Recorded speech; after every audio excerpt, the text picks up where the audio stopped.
Hello and welcome to today's video. We are going to be cafe hopping until I finish my book. In the last episode of this, we read Tokyo Ueno Station by Miri. And today we're going to be reading The Seduction Theory by Adrian. Originally, I was going to be reading Sula by Toni Morrison, but I recently read a book about childhood friendships, so we will be saving that possibly next week. We are going to be reading The Seduction Theory. The only rule that there is that I cannot return home until I have completed the book. We're gonna have lots of fun drinks and food. I'm really hoping that all the cafes have the fall drinks out so we can have, I don't know, something pumpkin.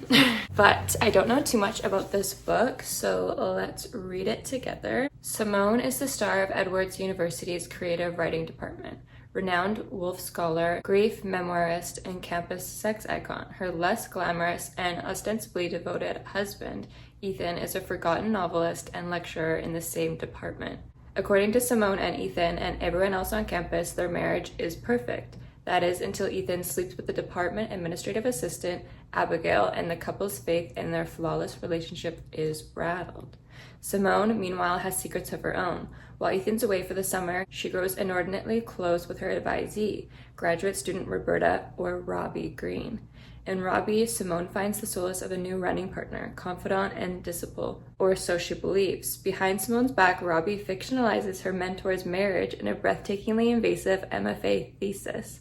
Determined to tell her version of the story, Robbie paints a revealing portrait of Simone, Ethan, Abigail, and even herself, scratching at the very surface of what may or may not be the truth. Okay, there is so much going on in this book. I'm really interested to see how it is written in so few pages and what is done with all of that plot. We will see. It is just about to be 9 a.m. now, so I'm going to head to the first cafe and we'll see how many cafes we hit today and how long this takes. But I'm very excited. It sounds like it's going to be a very engaging read just because there's so much going on in so few pages. I'm predicting that it will be a good book to binge, but we'll see. No promises. I will see you when we finish.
It is the next day now and I am ready to chat about Seduction Theory.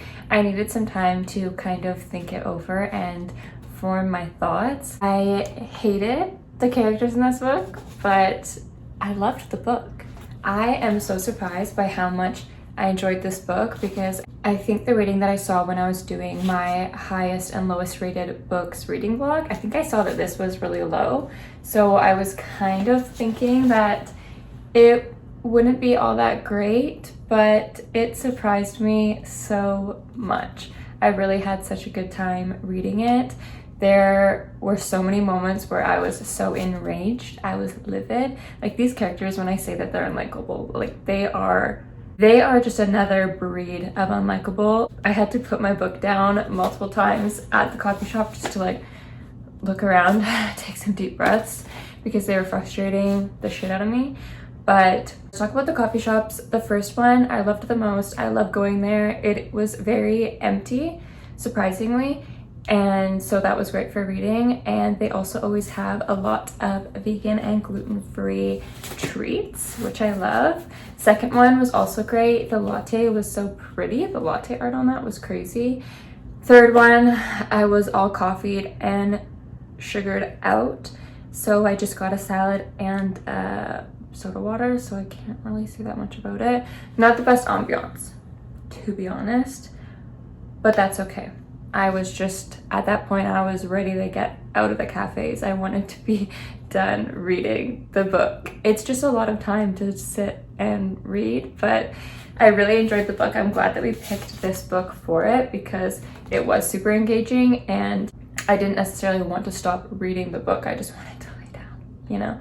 So the way that this was written, the narrator of the book was the master's student who was getting really close with Simone, and she narrated the whole thing. And I found that really interesting because you couldn't quite tell if what she was saying was the truth, and you knew that everything that you were being fed was from her perspective.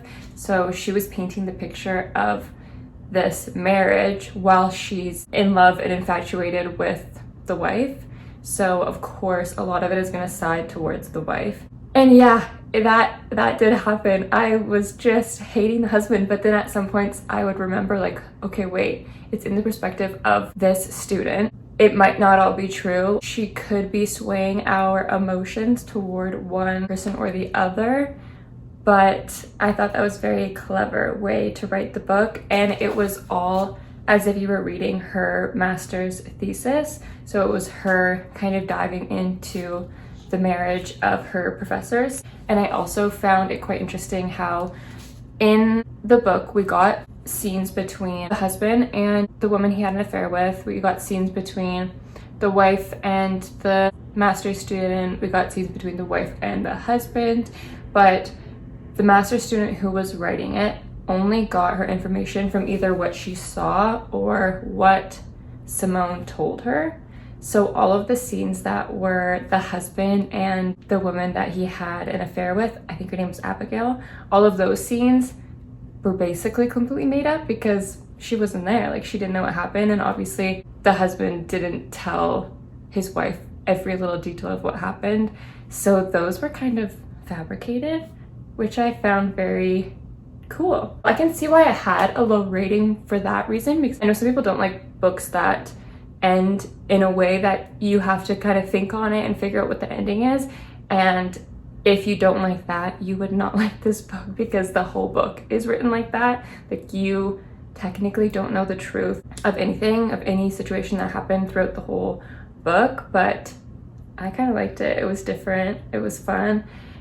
It was infuriating, just to put that out there. Even though it was infuriating and they were just doing the worst of things, there's still this rawness and realness to the characters and some of the decisions that they were making and the things that they were thinking about, especially the wife. I found, like, throughout the end and the process that she goes through, yeah, she was still frustrating, but there were some decisions that she was making and things that she was pondering, I don't want to spoil anything, that was really real and raw, but I liked it. So I don't know, I was gonna rate it a 4.25, but now after talking about it, I think it's a 4.5. I think I'm gonna give a 4.5 to Seduction Theory. I also loved the ending. I found it was like really well-rounded. Like, the way that it ended was great. Like, it really just encapsulated the marriage that we were observers of, and it was very cool.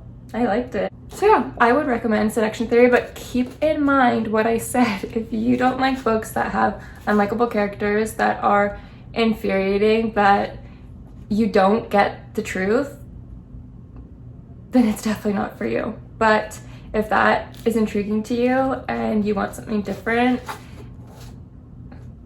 I would recommend. Very pleasantly surprised with the seduction theory, and I had so much fun going to the cafes and reading, and I'm so excited for the next one. I think I'm going to do Sula by Toni Morrison. It's another shorter one, so it's perfect for a one sitting. Thank you so much for watching today's video and coming along. I am so excited to see you again soon, hopefully in another one of my videos. Bye!